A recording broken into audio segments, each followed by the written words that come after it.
Hi hello ನಮಸ್ಕಾರ ರೀ ಎಲ್ಲರಿಗೂ. ಎಲ್ಲರೂ ಹೆಂಗದಿರಿ? ಆರಾಮದಿರೇನು? ನಾವು ಆರಾಮದೀವಿ ನೋಡ್ರಿ. ನೀವು ಎಲ್ಲರೂ ಆರಾಮದ್ರಿ ಅಂತ ಅಂದ್ಕೊಂಡು ಇವತ್ತಿನ ಲಾಗ್ನ ಸ್ಟಾರ್ಟ್ ಮಾಡೋದು ಬರ್ರಿ. ಇದು 2 ದಿವಸದಿಂದ ಲಾಗ್ ಐತೆ ನೋಡ್ರಿ. ಮಂಗಳವಾರ ಮತ್ತು ಬುಧವಾರದ ದಿನನ ಹೆಂಗಿತ್ತು ಮತ್ತು ಏನೆಲ್ಲ ನಾನು ಕೆಲಸ ಮಾಡಿದೆ ಅಂತ ನಿಮ್ಮ ಸಂಗಟ ಶೇರ್ ಮಾಡ್ಕೊತೀನಿ. ಲಾಗ್ ಇಷ್ಟ ಆಕತ್ತಿದ್ರೆ ಶೇರ್ ಮಾಡಿ, ಲೈಕ್ ಮಾಡಿ, ಸಬ್ಸ್ಕ್ರೈಬ್ ಮಾಡ್ಕೊಂಡು ಸಪೋರ್ಟ್ ಮಾಡಿರಿ. ನಿಮ್ಮ ಅಭಿಪ್ರಾಯ ಅನಿಸಿಕೆಗಳನ್ನ ಕಮೆಂಟ್ ಬಾಕ್ಸ್ ಒಳಗೆ ಹೇಳೋದು ಮರೆಯಕ್ಕೆ ಹೋಗ್ಬೇಡ್ರಿ. ಇದು ಮಂಗಳವಾರ ಬೆಳಿಗ್ಗೆ ನೋಡ್ರಿ, ನಾನು ಇದ್ರೆ ಜಳಕ ಮುಗಿಸ್ಕೊಂಡು ಬರೋತ್ತಿಗೆ ನನ್ನ ಮಗ ಇದ್ರೆ ಈ ಕಡೆ ಶಾವ್ಗೆ ಉಪ್ಪಿಟ್ಟು ರೆಡಿ ಮಾಡಾಕಂತಿದ್ದಾರೆ. ಅಂದರೆ ನಾನು ಕಷ್ಟಪಡೋದು ಅವನಿಗೆ ನೋಡಾಕನ ಆಗಂಗಿಲ್ಲ. ಅಂದರೆ ಸ್ವಲ್ಪ ಅರ್ಬಿ ಎಲ್ಲ ತೊಳೆದು ಹಾಕಿ ಜಳಕ ಮುಗಿಸ್ಕೊಂಡು ಬರೋಟಿಗೆ ಮನು ಇದ್ರೆ ಶಾವ್ಗೆ ಉಪ್ಪಿಟ್ಟು ಎಲ್ಲ ರೆಡಿ ಮಾಡಿ ಇಟ್ಟಿದ್ದಾರೆ. ನಾನು ಜಳಕ ಮಾಡಿ ಬರ್ತೀನಿ ರೀ ಮಮ್ಮಿ, ರವಾನ ಹಾಕಿಬಿಟ್ಟು ಟೇಸ್ಟ್ ಹೆಂಗಾಗೈತಿ ನೋಡಿ ಅದಕ್ಕೆ ಏನು ಬೇಕು ಹಾಕ್ರಿ ಅಂತೇಳಿ ಹೇಳಿ ಹೋದಾರಿ. ನಾನು ಟೇಸ್ಟ್ ನೋಡಿಬಿಟ್ಟು ಉಪ್ಪು ಕಮ್ಮಿ ಆಗಿತ್ತು ಅಂತ ಉಪ್ಪು ಸ್ವಲ್ಪ ನಿಂಬೆಹಣ್ಣು ಹಾಕಿ ಶಾವ್ಗೆ ಹಾಕಿ ಕುದಿಸಿ ಇಟ್ಟೆ ರೀ. ದೇವ್ರಿಗೆ ನಮಸ್ಕಾರ ಮಾಡಿತ್ತಲ್ಲ, ಜಸ್ಟ್ ಹಾಗೆ ಜಳಕ ಮುಗಿಸ್ಕೊಂಡು ಬಂದ ತಕ್ಷಣ ಫಸ್ಟಿಗೆ ಅದನ್ನ ರೆಡಿ ಮಾಡಿಬಿಟ್ಟನೆ ದೇವರಿಗೆ ನಮಸ್ಕಾರ ಮಾಡಾಕಂತೀನಿ ನೋಡ್ರಿ. ಬೆಳಗ್ಗೆ ಎದ್ದು ಜಳಕ ಆಗಿ ದೇವ್ರಿಗೆ ನಮಸ್ಕಾರ ಮಾಡಿಬಿಟ್ರೆ ಏನೋ ಒಂಥರ ಪಾಸಿಟಿವ್ ಫೀಲ್ ಅನ್ಸುತ್ತೆ ರೀ. ಜಳಕ ಆಗ್ಲಿಕ್ಕಂದ್ರೆ ಮತ್ತು ದೇವ್ರಿಗೆ ನಮಸ್ಕಾರ ಮಾಡ್ಲಿಕ್ಕಂದ್ರೆ ಒಂಥರ ಡಲ್ ಅಂತ ಅನ್ನಿಸ್ತಾ ಇರ್ತೈತಿ. ಹಂಗಾಗಿ ಎಲ್ಲ ಕೆಲಸ ಮುಗಿಸಿ ದೇವ್ರಿಗೆ ನಮಸ್ಕಾರ ಮಾಡಿದರೆ ನಾಷ್ಟಕ್ಕೂ ರೆಡಿ ಆಗಿತ್ತಲ್ರಿ. ಮನು ಅರ್ಧಂಬರ್ಧ ರೆಡಿ ಮಾಡಿ ಇಟ್ಟಿದ್ದ. ನಾನು ಅದನ್ನ ಎಲ್ಲ ರೆಡಿ ಮಾಡಿ ಎಲ್ಲರಿಗೆ ನಾಷ್ಟಕ್ಕೆ ಹಾಕಿ ಕೊಟ್ಟು ಕುಡಿಯೋಕೆ ನೀರನ್ನು ತುಂಬಿಟ್ಬಿಟ್ಟು ಈಗಿದ್ರೆ ಇವತ್ತು ಹಪ್ಪಳ ಮಾಡೋಣ ಅಂತೇಳಿ ಹಿಟ್ಟು ರೆಡಿ ಮಾಡಾಕಂತೀನಿ ನೋಡ್ರಿ. ಅಂದರೆ ಇವತ್ತು ಫುಲ್ ಡೇ ಹಪ್ಪಳ ಮಾಡೋ ಕೆಲಸನೇ. ಯಾಕಂದರೆ ಭಾಳ ಜನ ಹಪ್ಪಳ ಕೇಳಾಕತ್ತಿದ್ರೆ ಹಾಗಾಗಿ ನಾನು ಹಪ್ಪಳ ಹಿಟ್ಟನ್ನು ರೆಡಿ ಮಾಡಾಕಂತೀನಿ ನೋಡ್ರಿ. ಇದು ಅಂತೂ ಈಜಿ ಕೆಲಸ ಅಲ್ಲಪ್ಪ, ಭಾಳ ಕಷ್ಟ ಅಂತ ಅನ್ಸುತ್ತೆ. ಫುಲ್ ಏನೋ ಹಿಟ್ಟು ರೆಡಿ ಮಾಡೋತ್ತಿಗೆ ಸಾಕಾಗಿ ಹೋಗ್ಬಿಡ್ತು. ಅಂದರೆ ನಾನು ಯಾವಾಗಲೂ ಸ್ವಲ್ಪ ಕ್ವಾಂಟಿಟಿ ಒಳಗೆ ಅಂದರೆ 1 kg ಅಷ್ಟೇ ಮಾಡೋದ್ರಿ. ಅದನ್ನ ಜಿಗಿಟ್ ಹಾಕಿಬಿಟ್ಟು ಅಂದರೆ ಬಿಸಿನೀರು ಹಾಕಿ ಕಲಸಿ ಸ್ಟೀಮ್ ಒಳಗೆ ಕುದಿಸಿ ಮಾಡ್ಬೇಕಂದ್ರೆ ಮಿನಿಮಮ್ 1 kg ಮಾಡ್ಬೇಕಂದ್ರೆ 1 ತಾಸು ಮ್ಯಾಲನೇ ಗ್ಯಾಸ್ ವೇಸ್ಟ್ ಆಗುತ್ತೆ ರೀ. ಅದಕ್ಕಾಗಿ ಈ ಥರ ಮಾಡೋಣ ಅಂತೇಳಿ ಟ್ರೈ ಮಾಡಿದ್ದು. ಹಪ್ಪಳ ಎಲ್ಲ ಚಲೋತ್ನಾಗ ಬಂದವು. ಆದರೆ ಹಿಟ್ಟು ಕುದಿಸೋದೇನೈತಲ್ರಿ, ಕಂಟಿನ್ಯೂ ತಿರುಗ್ತಾ 1 ತಾಸು ಈ ಥರ ಕಂಟಿನ್ಯೂ ತಿರುಗ್ತಾನೇ ಇರಬೇಕು. ಅಂದ್ರೆ ಗಟ್ಟಿ ಇರುತ್ತಲ್ರಿ, ಹಾಗಾಗಿ ತಿರುವಾಡಕ್ಕೆ ಎಷ್ಟು ಎಫೆಕ್ಟ್ ಹಾಕಿಬಿಟ್ರು ಕಮ್ಮಿನೇ ಅನ್ಸುತ್ತೆ ರೀ. ಯಾಕಂದರೆ ಗಂಟೆಲ್ಲ ಇರಬಾರ್ದಲ್ಲ, ಹಾಗಾಗಿ ಚಲೋತ್ನಾಗೆ ತಿರುವಾಡ್ಬೇಕಾಗುತ್ತೆ. ಅಂದ್ರೆ ಅದು ಗ್ಯಾಸ್ ಮೇಲೆ ನಾನು ತಿರುವಾಡ್ತಾ ಇದ್ದಂಗೆ ಅದು ಗ್ಯಾಸ್ ಸ್ಟವ್ ಬಿಟ್ಟು ಬೊಗಣಿ ಹೋಗ್ತಾನೇ ಇತ್ತು. ಮತ್ತು ಒಂದು ಕೈಲಿ ಹಿಡಿಯೋದು, ಒಂದು ಕೈಲಿ ತಿರುಗೋದು. ಹಾಗಾಗಿ ಫೈನಲಿ 3 kg ಹಿಟ್ಟನ್ನು ರೆಡಿ ಮಾಡಿ ಇಟ್ಟಿದ್ದೀನಿ ನೋಡಿರಿ. 2 ತಾಸು ಆಯಿತು ಇಷ್ಟು ಹಿಟ್ಟು ರೆಡಿ ಮಾಡೋಕ್ಕೆ. ಈಗಿದ್ರೆ ಫೈನಲಿ ರೆಡಿ ಮಾಡಿ ಅದನ್ನ ತಣ್ಣಗಾಗಕ್ಕೆ ಬಿಟ್ಟಿದ್ದೀನಿ ರೀ. ಒಂದು 2-3 ತಾಸಾದ್ರೂ ಬಿಡಬೇಕದು. ತಣ್ಣಗಾದ್ಮೇಲೆ ಹಪ್ಪಳ ಮಾಡಕ್ಕೆ ಬರೋದ್ರಿ. ಅದು ಹಿಟ್ಟು ರೆಡಿ ಮಾಡೋ ತನಕ ಟೈಮ್ 11:30 ಆಗೇ ಬಿಡ್ತು. ಇನ್ನೇನು ಮಾಡೋದ್ರಿ, ಮತ್ತು ಅಡುಗೆ ಮಾಡಬೇಕಲ್ಲ, ಅಡುಗೆ ಊಟ ಎಲ್ಲ ಮುಗಿಸ್ಬಿಟ್ಟು ಹಪ್ಪಳ ಮಾಡ್ರಾಯ್ತು ಅಂತ ಹೇಳಿ ಈಗಿದ್ರೆ ಸಿಂಪಲ್ಲಾಗಿ ಮಾವಿನಕಾಯಿ ಚಟ್ನಿ ಮತ್ತು ಫ್ಲವರ್ ಪಲ್ಯ ಮಾಡೋಣ ಅಂತೇಳಿ ಹಿಟ್ಟನ್ನು ಕಲಸಿ ಇಟ್ಟಿದ್ದೀನಿ. ಈಗಿದ್ರೆ ಮಾವಿನಕಾಯಿ ಚಟ್ನಿ ಮಾಡೋಣ ಅಂತೇಳಿ ರೆಡಿ ಮಾಡ್ಕೊಳಕ್ಕಂತೀನಿ ನೋಡ್ರಿ. ಇದು ತೋತಾಪುರಿ ಮಾವಿನಕಾಯಿ ರೀ, ಹುಳಿ ಇರೋಂಗಿಲ್ಲ, ಸಪ್ಪಗಿರುತ್ತೆ. ನಾನು ಮಾವಿನಕಾಯಿ ಚಟ್ನಿ ಅಂದರೆ ಸಿಂಪಲ್ಲಾಗಿ ರೀ. ಅಂದರೆ ನಾನು ಕಡ್ಲೆಬೇಳೆ ಉಳ್ಳಾಗಡ್ಡಿ ಎಲ್ಲ ಹಾಕಿ ಮಾಡ್ತೀನಿಲ್ಲ, ಇವತ್ತು ಸಿಂಪಲ್ಲಾಗಿ ಉಳ್ಳಾಗಡ್ಡಿ ಕಡ್ಲೆಬೇಳೆ ಏನೂ ಬೇಕಾಗಿಲ್ಲ ರೀ. ಜಸ್ಟ್ ಮಾವಿನಕಾಯಿ, ಖಾರ, ಉಪ್ಪು, ಬೆಳ್ಳುಳ್ಳಿ ಒಗ್ಗರಣೆ ಅಷ್ಟು ಹಾಕಿಬಿಟ್ರೆ ಸಖತ್ತಾಗಿರುತ್ತೆ. ಚಪಾತಿಗಾಗಲಿ ರೊಟ್ಟಿಗಾಗಲಿ ಅನ್ನಕ್ಕೂ ಮಿಕ್ಸ್ ಮಾಡಿಕೊಂಡು ತಿನ್ಬೋದು. ಈಗಿದ್ರೆ ಅದನ್ನ ಮಾವಿನಕಾಯಿನ ದಪ್ಪ ದಪ್ಪಾಗಿ ಕಟ್ ಮಾಡಿಬಿಟ್ಟು ಮಿಕ್ಸಿಗೆ ಹಾಕಕ್ಕಂತೀನಿ ನೋಡ್ರಿ. ಇದಕ್ಕೆ ಉಪ್ಪು ಮತ್ತು ಖಾರ ಪುಡಿ ಹಾಕಿ ಸ್ವಲ್ಪ ತರಿಯಾಗಿ ಮಿಕ್ಸಿ ಮಾಡ್ಬೋದು ರೀ. ಅಂದರೆ ಚಾಪರ್ ಇದ್ದರೆ ಚಾಪರ್ದಾಗಾದ್ರೂ ಮಿಕ್ಸ್ ಮಾಡ್ಕೋಬೋದು, ಇಲ್ಲಾಂದರೆ ಮಿಕ್ಸಿಗೆ ಹಾಕಿಬಿಟ್ಟು ಸ್ವಲ್ಪ ತರಿಯಾಗಿ ಮಿಕ್ಸ್ ಮಾಡ್ಕೋಬೋದು. ಸ್ವಲ್ಪ ಬೆಲ್ಲನೂ ಹಾಕಿದ್ದೀನಿ ರೀ. ಅಂದರೆ ಸ್ವಲ್ಪ ಹುಳಿ ಇದ್ದರೆ ನಮ್ಮ ಮನ್ಯಾಗ ಜಾಸ್ತಿ ಇಷ್ಟ ಆಗಂಗಿಲ್ಲ, ಹಾಗಾಗಿ ಬೆಲ್ಲ, ಉಪ್ಪು, ಖಾರದ ಪುಡಿ ಹಾಕಿ ಮಿಕ್ಸಿ ಮಾಡಿಕೊಂಡು ಒಂದು ಬೌಲಿಗೆ ತೆಗ್ದಿದ್ದೀನಿ ರೀ. ಈಗಿದ್ರೆ ಒಂದು ಒಗ್ಗರಣೆ ಪ್ಯಾನಿಗಿದ್ರೆ 1-2 ಚಮಚದಷ್ಟು ಎಣ್ಣೆ ಬಿಸಿ ಆದಮೇಲೆ ಸಾಸ್ವೆ, ಸ್ವಲ್ಪ ಇಂಗು ಮತ್ತು ಕರ್ಬೇವು ಸೊಪ್ಪು ಮತ್ತು ಕುಟ್ಟಿಟ್ಟಿದ್ದ ಬೆಳ್ಳುಳ್ಳಿ ಎಲ್ಲ ಹಾಕಬೇಕಾಗುತ್ತೆ ರೀ. ಒಂದು ಒಣ ಮೆಣಸಿನ್ಕಾಯಿ ಬೇಕಂದ್ರೆ ಹಾಕ್ಬೋದು, ಇಷ್ಟ ಇಲ್ಲಾಂದರೆ ಸ್ಕಿಪ್ ಮಾಡ್ಬೋದು. ನಾನಿಲ್ಲಿ ಒಂದು ಒಣ ಮೆಣಸಿನ್ಕಾಯಿ ಮತ್ತು 1-2 ಗಡ್ಡೆ ಬೆಳ್ಳುಳ್ಳಿ, ಇಂಗು ಹಾಕಿ ಒಗ್ಗರಣೆ ರೆಡಿ ಮಾಡಿಕೊಂಡು ಇದೇನು ಚಟ್ನಿ ಪೇಸ್ಟ್ ಮಾಡಿ ಇಟ್ಟಿದ್ದೀವಲ್ರಿ, ಅಂದರೆ ಚಾಪ್ ಥರ ಮಾಡಿದ್ದೀವಲ್ಲ, ಅಂದ್ರೆ ಭಾಳ ಸಣ್ಣ ಹಿಟ್ಟು ಥರ ಮಾಡಬಾರ್ದು, ಸ್ವಲ್ಪ ದಪ್ಪದಾಗಿನೇ ಇರಬೇಕು. ಅದಕ್ಕೆ ನಾವು ಒಗ್ಗರಣೆ ಮಿಕ್ಸ್ ಮಾಡಿಬಿಟ್ರಾಯ್ತು. ಸಿಂಪಲ್ಲಾಗಿ ಮಾವಿನಕಾಯಿ ಚಟ್ನಿ ರೆಡಿ ಆಗುತ್ತೆ ನೋಡಿರಿ. ಕಡ್ಲೆಬೇಳೆ ಮತ್ತು ಉಳ್ಳಾಗಡ್ಡಿ ಹಾಕಿನಾದರೂ ಮಾಡ್ಬೋದು, ಈ ಥರ ಸಿಂಪಲ್ಲಾಗಿನೂ ಮಾಡ್ಬೋದು ರೀ. ಬಿಸಿ ಅನ್ನಕ್ಕೆ ಈ ಥರ ಚಟ್ನಿ ತುಪ್ಪ ಹಾಕ್ಕೊಂಡು ತಿಂದರೂ ಸಖತ್ತಾಗಿರುತ್ತೆ ನೋಡಿರಿ. ಈಗಿದ್ರೆ ಅದನ್ನೂ ರೆಡಿ ಮಾಡಿ ಇಟ್ಬಿಟ್ಟು ಫ್ಲವರ್ ಪಲ್ಯ ಮಾಡೋಣ ಅಂತೇಳಿ ಇದೊಂದು ಪಲ್ಯ ಮಾಡೋಕ್ಕೇನೈತಿಲ್ಲ ಜಾಸ್ತಿ ಟೈಮ್ ಹಿಡಿಯುತ್ತೆ ನೋಡಿರಿ. ಫಸ್ಟಿಗೆ ಇದ್ರೆ ಒಂದು ಬೊಗಣಿಗೆ ನೀರು, ಉಪ್ಪು, ಸ್ವಲ್ಪ ಅರಿಶಿನ ಪುಡಿ ಹಾಕಿ ಬಿಸಿ ಮಾಡಕ್ಕೆ ಇಟ್ಟಿದ್ದೀನಿ ರೀ. ಈ ಕಡೆ ಇದ್ರೆ ಫ್ಲವರನ್ನು ಸಣ್ಣ ಸಣ್ಣ ಪೀಸಾಗಿ ಕಟ್ ಮಾಡಕ್ಕೆ ಅಂತೀನಿ ನೋಡಿರಿ. ಅಂದ್ರೆ ಫ್ಲವರ್ ತಂದಾಗ ಏನೈತಲ್ಲ ಎಲ್ಲ ಬಿಡಿಸಿ ತೊಳೆದ್ಬಿಟ್ಟು ಇಟ್ಟಿರ್ತೀನಿ ರೀ. ಆದರೆ ಮತ್ತದು ಪಲ್ಯ ಮಾಡಬೇಕಾದ್ರೆ ಈ ಥರನೇ ಮಾಡಬೇಕು, ಯಾಕಂದ್ರೆ ಅದ್ರೊಳಗೆ ಸಣ್ಣ ಸಣ್ಣ ಹುಳ ಎಲ್ಲ ಇರ್ತಾವೆ.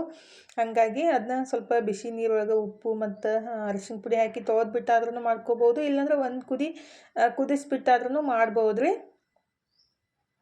ಈಗಿದ್ರೆ ನಾನು ಇದನ್ನ ಸಣ್ಣ ಸಣ್ಣ ಪೀಸಾಗಿ ಕಟ್ ಮಾಡಿಬಿಟ್ಟು ಈ ಕಡೆ ನೀರು ಬಿಸಿ ಮಾಡಕ್ಕೆ ಇಟ್ಟಿದ್ದೆ ಆದರೆ ಉಪ್ಪು ಅರಿಶಿನ ಪುಡಿ ಹಾಕಿ ಆ ನೀರಿಗೆ ಹಾಕಿಬಿಟ್ಟು ಒಂದು ಕುದಿಸಿ ಮತ್ತು ನೀರು ತೆಗೆದು ಒಂದು ಸಲ ತೊಳೆದ್ಬಿಟ್ಟು ಪಲ್ಯ ಮಾಡಕ್ಕೆ ಬರುತ್ತೆ ರೀ.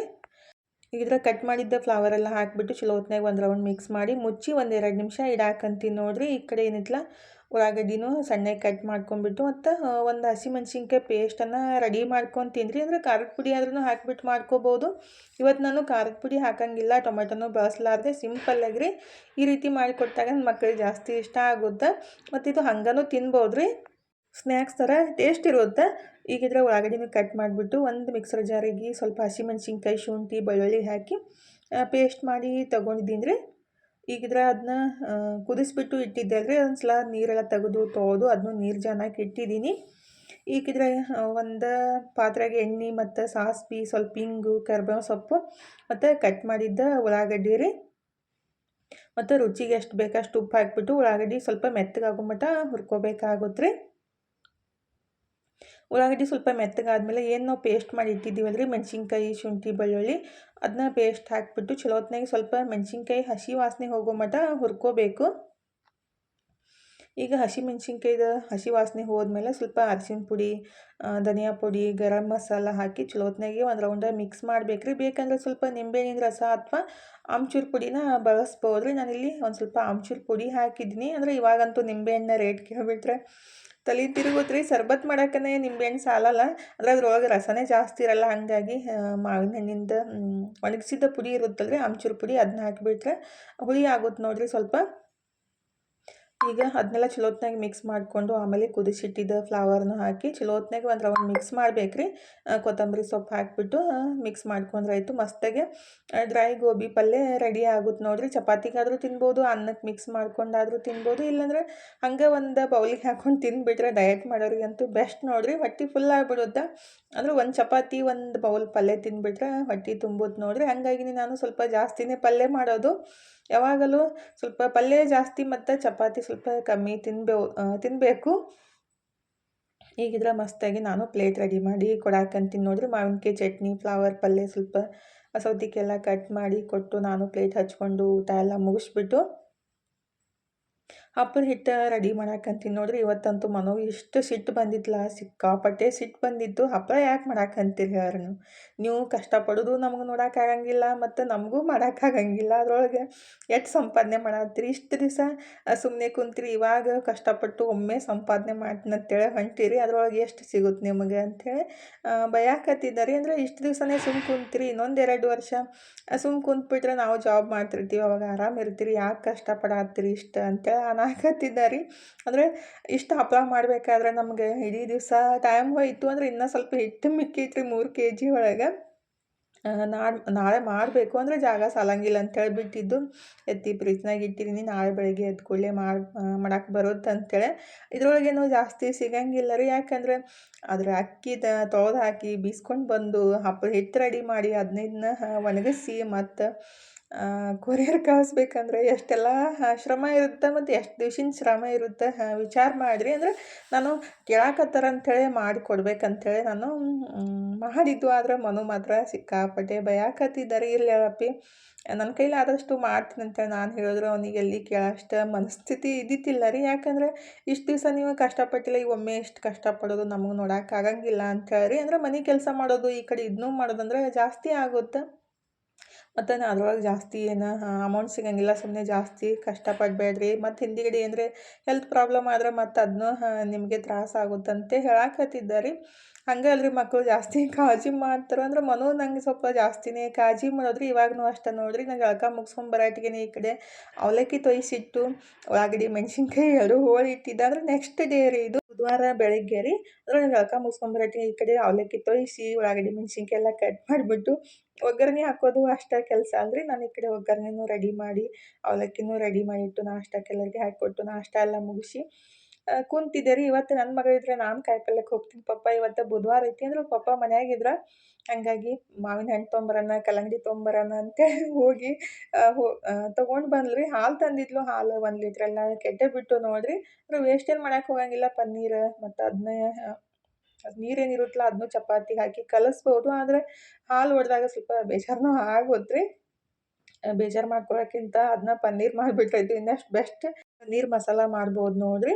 ಈಗ ಇದ್ರ ಕಾಯಿಪಲ್ಲೆ ಎಲ್ಲ ತೆಗ್ಯಾಕಂತಿದ್ದೆ ರೀ. ಹಾಲು, ಸಕ್ರೆ, ಬೆಲ್ಲ ಏನೇನು ಬೇಕಲ್ಲ ಸ್ವಲ್ಪ ತಂದಿದ್ಲು ತನ್ನೋರಿ. ಅಂದರೆ ಆಕಿಗಂತೂ ಹೊರಗಡೆ ಹೋಗೋದಂದ್ರೆ ಸಿಕ್ಕಾಪಟ್ಟೆ ಖುಷಿ ನೋಡಿರಿ. ಎಲ್ಲ ಕಾರ್ಬಾರ್ ಮಾಡಕ್ಕೆ ಹಚ್ಚಬೇಕು. ಫಸ್ಟ್ ಓಡಿ ಹೋಗ್ಬಿಡ್ತಾಳೆ, ನಾನು ಅದನ್ನ ತೊಗೊಂಬರ್ತೀನಿ ಇದನ್ನ ತೊಗೊಂಬರ್ತೀನಿ ಅಂತೇಳಿ.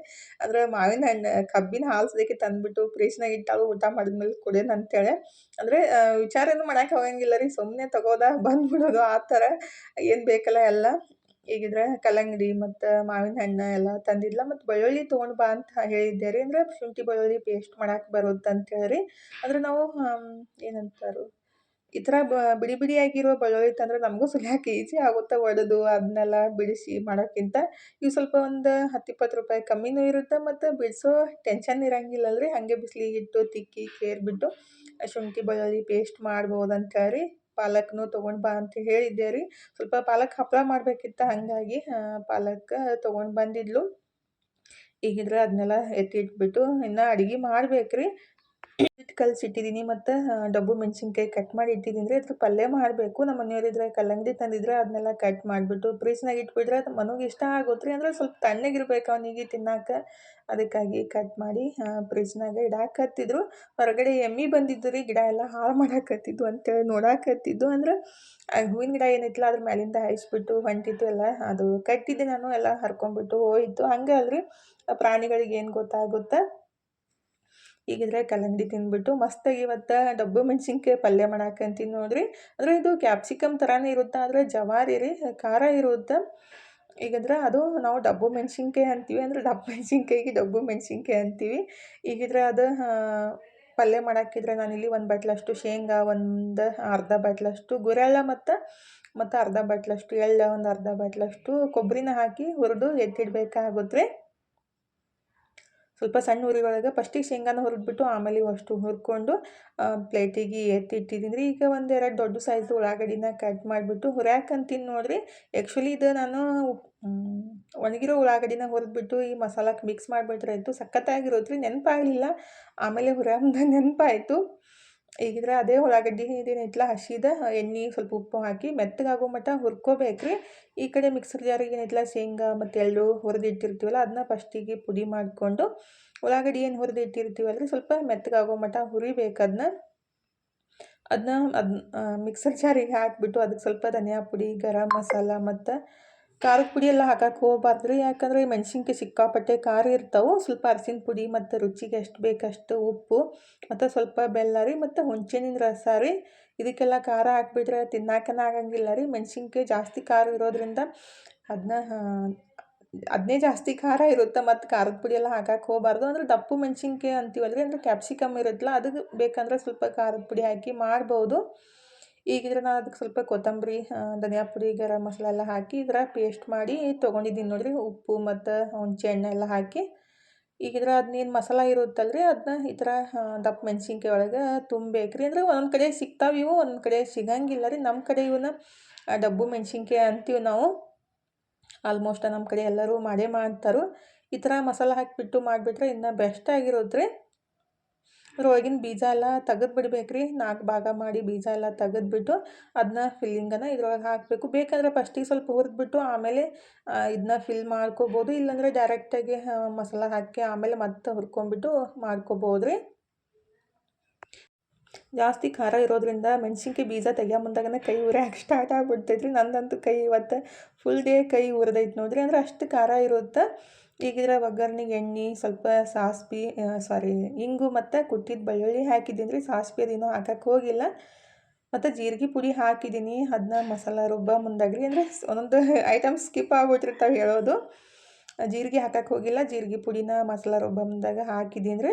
ಹಾಕಿ ರುಬ್ಕೊಂಡಿದ್ದಲ್ಲ.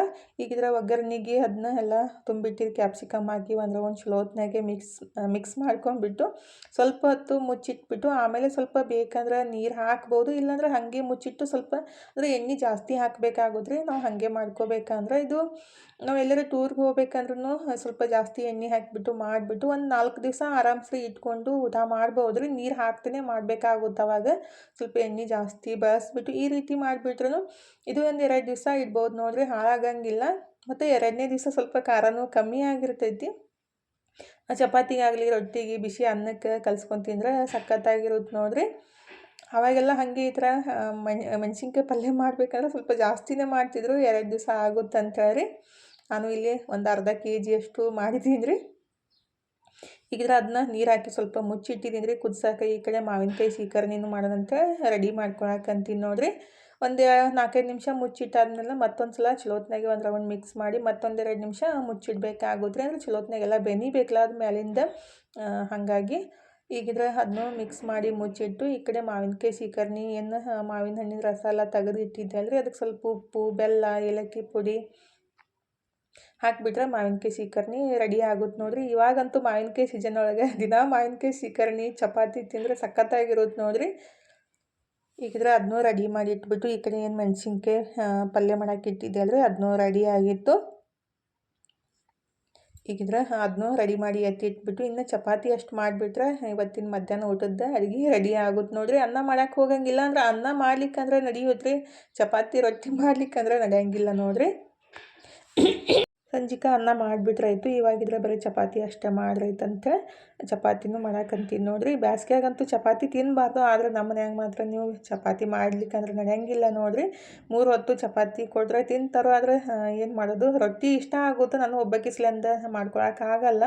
ಅಂದರೆ 1-2 ರೊಟ್ಟಿ ಮಾಡಿಸ್ಲಿಂದ ಮತ್ತೆ ಹಿಟ್ಟು ಕಲಸಿ ಮಾಡಬೇಕಲ್ಲಪ್ಪ ಅಂಥೇಳಿ ಬೇಸರ ಮಾಡ್ಕೊಂಡ್ಬಿಡ್ತೀನಿ. ಆ್ಯಕ್ಚುಲಿ ದಪ್ಪ ಮೆಣಸಿನ್ಕಾಯಿ ಅಂದರೆ ಡಬ್ಬು ಮೆಣಸಿನ್ಕಾಯಿ ಪಲ್ಯ ಸಂಗಟ ಬಿಸಿ ರೊಟ್ಟಿ ಇದ್ರೆ ಸಖತ್ತಾಗಿರುತ್ತೆ ನೋಡಿರಿ ಟೇಸ್ಟ್. ಚಪಾತಿನೂ ಎಲ್ಲ ಮಾಡಿಬಿಟ್ಟು ಮುಗಿಸಿ ಈಗ ಊಟನೂ ಸ್ಟಾರ್ಟ್ ಮಾಡಿದ್ದೀವಿ ನೋಡಿರಿ. ಫೋನ್ ಅಂತೂ ಭಾಳ ಸ್ಟಕ್ ಆಗಕತ್ತೈತಿ. ಅಂದರೆ ಎಡಿಟ್ ಮಾಡೋ ಮುಂದಾಗಲಿ ವಾಯ್ಸ್ ಓವರ್ ಕೊಡೋ ಮುಂದಾಗಲಿ ಕನ್ಫ್ಯೂಸ್ ಆಗ್ತಾ ಇರ್ತೈತ್ರಿ. ಅದು ನಾವು ಬಿಟ್ಟು ಮುಂದೆ ಹೋಗ್ತಾ ಇರ್ತೈತಲ್ಲ, ಹಂಗಾಗಿ ಸ್ವಲ್ಪ ಏನಾದರೂ ಮಿಸ್ಟೇಕ್ ಆಗಿದ್ರೆ ಕ್ಷಮೆ ಇರಲಿ. ನನಗೂ ಹಾಗೆ ಪ್ರಾಬ್ಲಮ್ ಅಂತ ಅನ್ಸಾಕತ್ತೈತಿ ಫೋನ್ ಸ್ಟಕ್ ಆಗೋದ್ರಿಂದ ರೀ. ಈಗಿದ್ರೆ ಫೈನಲಿ ಅಡುಗೆ ಎಲ್ಲ ಮಾಡಿ ಊಟನೂ ಸ್ಟಾರ್ಟ್ ಮಾಡಿದ್ದೀವಿ ನೋಡಿರಿ. ಇವತ್ತು ಮಧ್ಯಾಹ್ನ ಎಲ್ಲರೂ ಮನೆಯಾಗೆ ಇದ್ವಿ, ಹಾಗಾಗಿ ಎಲ್ಲರೂ ಒಟ್ಟಿಗೆ ಕೂತು ಊಟ ಎಲ್ಲ ಮುಗಿಸ್ಬಿಟ್ಟು ಸುಮ್ಮನೆ ಸ್ವಲ್ಪ ಹೊತ್ತು ಕುಂತಿದ್ದೀವಿ ರೀ. ನನ್ನ ಮಗಳಿದ್ರೆ ಕಬ್ಬಿನ ಹಾಲಿಗೆ ಸ್ವಲ್ಪ ನಿಂಬೆಹಣ್ಣು ಹಾಕ್ಕೊಂಡು ತೊಗೊಂಡು ಬಾರಮ್ಮ ಅಂತ ಅಂದ್ಕೊಳ್ಳೆ 2 ದಿವಸ ಹಿಂದೆ ಕಟ್ ಮಾಡಿಟ್ಟಿದ್ದು ನಿಂಬೆಹಣ್ಣು ಹಾಕಿಬಿಟ್ಟಾಳು. ಅದನ್ನ ಸ್ವಲ್ಪ ಕಹಿ ಬಂದಿತ್ತು, ಅದನ್ನೇ ಹಾಕತ್ತಿದ್ದೆ. ಇನ್ನೂ ಈಗ ಫ್ರೆಶ್ ನಿಂಬೆಹಣ್ಣು ತಂದಿದ್ದು ಅದನ್ನ ಹಾಕಿಬಿಟ್ರೆ ಟೇಸ್ಟ್ ಚಲೋ ಇರ್ತಿತ್ತಮ್ಮ ಅಂತೇಳಿ. ಈಗಿದ್ರೆ ಟೈಮ್ 6:30 ಆಗೈತೆ ನೋಡಿರಿ. ನಾನು ಎಲ್ಲ ಕೆಲಸ ಮುಗಿಸಿ ದೇವ್ರ ಮುಂದೆ ದೀಪ ಹಚ್ಚಿ ಮಾರ್ಕೆಟ್ಗೆ ಹೋಗಿ ಬರೋಣ ಅಂತೇಳಿ ಮನಗೆ ಸಾಕ್ಸ್ ಬೇಕಾಗ್ಯಾವ. ಅಂದರೆ ಬ್ಲ್ಯಾಕ್ ಸಾಕ್ಸ್ ಬೇಕಂತ್ರಿ. ವೈಟ್ ಅದಾವು ಮತ್ತು ಗ್ರೇ ಕಲರ್ ಅದಾವು, ಬೇರೆ ಕಲರ್ ಅದಾವು. ಬ್ಲ್ಯಾಕ್ ಇದ್ದಿದ್ದು ಹರಿದಾವ್ರಿ. ಹಾಗಾಗಿ ಈಗಿದ್ರೆ ಸಾಕ್ಸ್ ತರೋಣಂತೇಳಿ ಮಾರ್ಕೆಟ್ಗೆ ಹೊಂಟೀವಿ ನೋಡಿರಿ. ಅಂದರೆ ವಿಶಾಲ್ ಮೆಗಾ ಮಾರ್ಟಿಗೆ ಹೊಂಟಿದ್ದು. ಅಲ್ಲಿ ಸಿಗ್ತಾವ್ರಿ 150 ರೂಪಾಯಿಗೆ 3 ಇರ್ತಾವೆ. ಅಂದರೆ ಅದು ಪ್ಯಾಕೆಟ್ ಬರೋದ್ರಿ. 3 ಇದ್ದಿದ್ದು, ಒಂದು ಬ್ಲ್ಯಾಕ್, ಒಂದು ಗ್ರೇ ಮತ್ತು ಒಂದು ವೈಟ್ ಆ ಥರ ಇದ್ದಿರ್ತಾವೆ. ಹಂಗಾಗಿ ಬ್ಲ್ಯಾಕ್ ಬರೀ ಸಿಗಂಗಿಲ್ಲ. ಅಂದ್ರೆ ಲಾಂಗ್ ಇದ್ದಿದ್ದು ಬೇಡಂತ್ರಿ, ಶಾರ್ಟ್ ಬರ್ತಾವಲ್ಲ ಸಾಕ್ಸ್ ಅವನ್ನ ಬೇಕಾಗಿದ್ದು. ಹಾಗಾಗಿ ಫೈನಲಿ ತೊಗೊಂಡ್ಬಿಟ್ಟು 1-2 ಟೀ ಶರ್ಟ್ ತೊಗೋರಪ್ಪ ಅಂತೇಳಿ ಮನೋಗೆ ಹೇಳಕತ್ತಿದ್ದೆ ರೀ. ಅವನಂತೂ ಹೆಣ್ಮಕ್ಳಕ್ಕಿಂತ ಚೌಕಾಸಿ ಜಾಸ್ತಿ ಮಾಡೋದು. ಹಾಗಾಗಿ ಅವನಿಗಂತೂ ಯಾವ ಅರ್ಬಿನೂ ಜಾಸ್ತಿ ಇಷ್ಟನೇ ಆಗಂಗಿಲ್ಲ ರೀ. ಮತ್ತು ನಾವೇ ತಂದುಬಿಟ್ರೂ ಇಷ್ಟಪಡಂಗಿಲ್ಲ. ಹಾಗಾಗಿ ನಾನಂತೂ ಇತ್ತೀಚೆಗೆ ಅರ್ಬಿ ತರೋದನ್ನು ಬಿಟ್ಟಿದ್ದೀನಿ. ಅಂದರೆ ಸಣ್ಣವರಿದ್ದಾಗ ನಾನೇ ಹೋಗಿ ತೊಗೊಂಡು ಬರ್ತಿದ್ದೆ. ಇವಾಗ ತಂದು ಕೂಡಲೇ ಇದನ್ನು ಸರಿ ಇಲ್ಲ ಅಂತೇಳಿ ಹಾಕೋದನ್ನೇ ಬಿಟ್ಬಿಡ್ತಾನೋ. ಹಾಗಾಗಿ ನಾನು ನೀನೇ ತೊಗೋರಪ್ಪಿ ಅಂತೇಳಿ ನಾನು ಹೇಳ್ತಾ ಇದ್ರೆ ಅವ್ನ ಕಲರ್ ಚಾಯ್ಸಿಂಗ್ ನೋಡಿರಿ. ನನಗಂತೂ ಸ್ವಲ್ಪ ಇಷ್ಟ ಇದ್ದಿದ್ದಿಲ್ಲ, ಆದರೆ ತೊಗೊಂಡು ನಾನು ಮತ್ತು ಮನೆಗೆ ಬಂದ ಕೂಡಲೇ ಸರಿ ಇಲ್ಲ ಮಮ್ಮಿ ಇದು ದೊಡ್ಡದಾಗೈತೆ ಅಂತ ಹೇಳಕ್ಕೆ ಸ್ಟಾರ್ಟ್ ಮಾಡಿದ್ದ. ಅಂದರೆ ಒಂದು ಟೀ ಶರ್ಟ್ಗೆ 500 ರೂಪಾಯಿ ಅಂತ. ಆದರೆ ರೊಕ್ಕ ಅಂತೆ ನನಗೆ ಇಷ್ಟ ಆಗಲಿಲ್ಲ. ಆಯ್ತು ಹೇಳಪ್ಪ ತೊಗೊ ಅಂತಂದೆ. ಮತ್ತು ಬೇಡ ಅಂತ ಅಂದ ಕೂಡಲೇ ಮತ್ತು ಅವನಿಗೆ ಸಿಟ್ಟು ಬರುತ್ತೆ ಅಂತ ಹೇಳಿ ಈಗಿದ್ರೆ ಟೀ ಶರ್ಟ್ ಮತ್ತು ಸಾಕ್ಸ್ ಮತ್ತು ಒಂದು ಸೆಟ್ ನಮ್ಮ ಮನೆಯವ್ರಿಗೆ ಚಪ್ಪಲೆಲ್ಲ ತೊಗೊಂಡ್ಬಿಟ್ಟು ಇಲ್ಲಿ ಆಶ್ರಮ ಕಡೆ ಹೊಂಟೀವಿ ನೋಡ್ರಿ. ಇಲ್ಲಿ ಬದ್ನಿಕಾಯಿ ಬಜ್ಜಿ ಭಾಳ ಮಸ್ತ್ ಇರ್ತಾವಂತ. ಮನು ಇದ್ರ ಅವ್ರ ಫ್ರೆಂಡ್ಸ್ ಸಂಗಟ ಹೋದಾಗ ಬದ್ನಿಕಾಯಿ ಬಜ್ಜಿ ತಿಂದು ಬಂದಾನಂತ್ರಿ ಭಾಳ ಸಲ. ಹಾಗಾಗಿ ಅಲ್ಲಿ ಬದ್ನಿಕಾಯಿ ಬಜ್ಜಿ ತಿಂದು ಹೋಗಣ ಮಮ್ಮಿ ಅಂತ ಕರ್ಕೊಂಡು ಹೊಂಟಿದ್ದೆ ರೀ. ಮತ್ತು ಒಲ್ಲೆ ಅಂದ್ಬಿಟ್ರೆ ಅವನಿಗೆ ಜಾಸ್ತಿ ಸಿಟ್ಟು ಬರುತ್ತೆ. ಏನು ಹೇಳಿದ್ದಕ್ಕೆಲ್ಲ ಒಲ್ಲೆ ಅಂತೀರಿ ಮಮ್ಮಿ, ಮತ್ತು ಹೊರಗೆ ಕರ್ಕೊಂಡು ಹೋಗಂಗಿಲ್ಲ ನನಗೆ ಯಾರು ಅಂತ ಅಂತೀರಿ ಅಂತ ಅಂದ್ರಿ. ಅದಕ್ಕಾಗಿ ಆಯ್ತಪ್ಪ ನಡಿ ಅಂತ ಹೊಂಟಿದ್ದು ನೋಡ್ರಿ. ಆ್ಯಕ್ಚುಲಿ ನನಗೆ ಹೊರಗಡೆದು ಬಜ್ಜಿ ಈ ಥರ ಡೀಪ್ ಫ್ರೈ ಮಾಡಿದ್ದು ಜಾಸ್ತಿ ತಿನ್ನಕ್ಕೆ ಇಷ್ಟ ಆಗಂಗಿಲ್ಲ. ಆದ್ರೆ ಮನು ಹೇಳಿದ ಕೂಡಲೇ ಒಲ್ಲೆ ಅನ್ನಕ್ಕೆ ಮನಸ್ಸು ಆಗಲಿಲ್ಲ. ಅಗಾರಿ ಜನ ಎಷ್ಟು ಅದಾರೋ, ದಿನ ಎಷ್ಟು ರಶ್ ಇರತೈತಂತ್ರಿ ಬದ್ನಿಕಾಯಿ ಬಜ್ಜಿ ಮತ್ತು ಬಟಾಟಿ ಬಜ್ಜಿ ತಿನ್ನಾಕ್ರಿ. ಅಂದ್ರೆ ಮನು ಅವ್ರ ಫ್ರೆಂಡ್ಸ್ ಸಂಗಟ ಭಾಳ ಸಲ ಬಂದು ತಿಂದು ಹೋಗ್ಯಾನೋ, ಟೇಸ್ಟ್ ಚಲೋ ಇರ್ತೈತಿ ಮಮ್ಮಿ ಅಂತ ಕರ್ಕೊಂಡು ಬಂದಿದ್ದ ರೀ. ಬದ್ನಿಕಾಯಿ ಬಜ್ಜಿ ಬಟಾಟಿ ಬಜ್ಜಿ ತಿಂದ್ಬಿಟ್ಟು ಫೈನಲಿ ಮನೆಗೆ ಬಂದ್ವಿ ನೋಡ್ರಿ. ನಾವು ಇದ್ರ ಹೊರಗಡೆಯಿಂದ ತಿಂದು ಬಂದಿದ್ವಿ. ಇಲ್ಲಿ ಮನೆಗೆ ಬಂದ ಕೂಡಲೇ ನಾನು ಸ್ವಲ್ಪ ಸಂಡ್ಗೆ ಮತ್ತು ಹಪ್ಪಳನ ಫ್ರೈ ಮಾಡಾಕಂತೀನಿ ನೋಡ್ರಿ. ಏನೇ ಮಾಡಿಬಿಟ್ರು ನಾನು ಫಸ್ಟ್ ಅದನ್ನ ಫ್ರೈ ಮಾಡಿ ಟೇಸ್ಟ್ ನೋಡಿದಾಗ ಸಮಾಧಾನ ಆಗೋದು. ಹಾಗಾಗಿ ಈಗಿದ್ರೆ ಸಂಡ್ಗೆ ಮತ್ತು ಹಪ್ಪಳನೂ ಫ್ರೈ ಮಾಡಾಕಂತೀನಿ ನೋಡ್ರಿ. ಭಾಳ ಮಸ್ತ್ ಬಂದವು. ಸಂಡ್ಗೆ ಮಾತ್ರ ಎಲ್ಲರಿಗೂ ಇಷ್ಟ ಅದು ನೋಡ್ರಿ. ಅಂದರೆ ಫಸ್ಟ್ ಟೈಮ್ ಈ ಥರ ಮಾಡಿದ್ದಲ್ಲ ಸಂಡ್ಗೆ ರೀ. ಮೊನ್ನೆ ಮಾಡಿದಾಗ ಅದು ಸ್ವಲ್ಪ ಡಿಫ್ರೆಂಟಾಗಿ ಮಾಡಿದ್ವಿ. ಇವು ಸ್ವಲ್ಪ ತೆಳ್ಳಗೆ ಹಪ್ಪಳ ಥರನೇ ಇರ್ತಾವೆ, ಆದರೆ ದಿಪ್ ಇರ್ತಾವೆ. ಟೇಸ್ಟ್ ಮಾತ್ರ ಮಸ್ತ್ ಇರ್ತಾವೆ ನೋಡ್ರಿ. ಉಳ್ಳಾಗಡ್ಡಿ, ಖಾರ, ಉಪ್ಪು ಎಲ್ಲ ಹಾಕಿರ್ತೀವಲ್ಲ. ಒಂದು 2-3 ಬಜ್ಜಿ ತಿನ್ನಕ್ಕೆ 25-30 ರೂಪಾಯಿ ರೀ ಒಂದು ಪ್ಲೇಟ್ ಬಜ್ಜಿಗೆ. ಆದರೆ ಇಷ್ಟೊಂದು ಸಂಡ್ಗೆ ಮಾಡ್ಬೇಕಾದ್ರೆ ಇಡೀ ದಿವಸ ಟೈಮ್ ಹೋಗುತ್ತೆ. ಇದನ್ನೇ ಕಷ್ಟ ಬಿಡಪ್ಪಿ ಅಂತೇಳಿ ಮನುಗೆ ಅನ್ನಕತ್ತಿದ್ದೆ ರೀ. ಅಂದ್ರೆ ಅದೇ ಬಿಸ್ನೆಸ್ ಮಾಡೋದು ಚಲೋ ಬಿಡಪ್ಪಿ ಅಂತೇಳಿ. ಹಂಗಾರಿ ಹಪ್ಪಳ ಎಷ್ಟು ಮಸ್ತಾಗೆ ಬಂದವು. ಹಿಂಗೆ ಬಾಯಾಗಿಟ್ರೆ ಹಂಗೆ ಕರಗಿ ಬಿಡ್ತಾವೆ ನೋಡ್ರಿ. ಅಷ್ಟು ಸಾಫ್ಟಾಗಿ ಬಂದಿರ್ತಾವೆ. ಇವತ್ತಿನ ಲಾಗ್ನು ಇಲ್ಲೇ ಮುಗಿಸೋಣ್ರಿ. ಇವತ್ತಿನ ಲಾಗ್ ಹೆಂಗೆ ಅನ್ನಿಸ್ತಂತ ಕಮೆಂಟ್ ಬಾಕ್ಸ್ ಒಳಗೆ ಹೇಳೋದು ಮರೆಯೋಕೆ ಹೋಗಬೇಡ್ರಿ. ಲಾಗ್ ಇಷ್ಟ ಆಗಿದ್ರೆ ಲೈಕ್ ಮಾಡಿ, ಶೇರ್ ಮಾಡಿ, ಸಬ್ಸ್ಕ್ರೈಬ್ ಮಾಡಿಕೊಂಡು ಸಪೋರ್ಟ್ ಮಾಡಿರಿ. ಇಷ್ಟು ತನಕ ಲಾಗ್ ನೋಡಿದ್ದಕ್ಕೆ ತಮ್ಮೆಲ್ಲರಿಗೂ ಹೃದಯದ ತುಂಬ ಧನ್ಯವಾದಗಳು ರೀ. ಮತ್ತೆ ಹೊಸ ಲಾಗ್ ಜೊತೆಗೆ ಸಿಗ್ತೀವಿ ರೀ. ಬಾಯ್ ರೀ. Take care.